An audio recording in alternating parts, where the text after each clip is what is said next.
In front of me is OnePlus 13R, and today I would like to show you how you can use voice recorder. Begin by launching recorder and tapping on this red button at the bottom to start.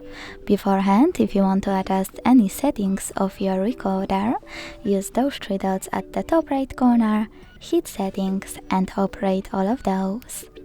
Hit allow in all available pop-ups, and as you can see, recorder is on. To pause it or unpause it, use the same button. To add a bookmark, click on the left one, and to add a photo mark, on the right one. Then take a pic,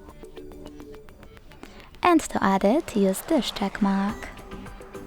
If you want to delete and end your recording, hit cancel at the top left corner and choose don't save.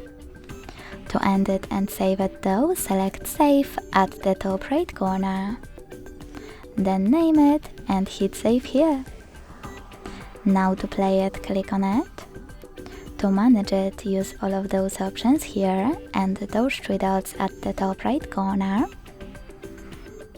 To manage it from here, hold it and use all of those options at the bottom, like for example, delete.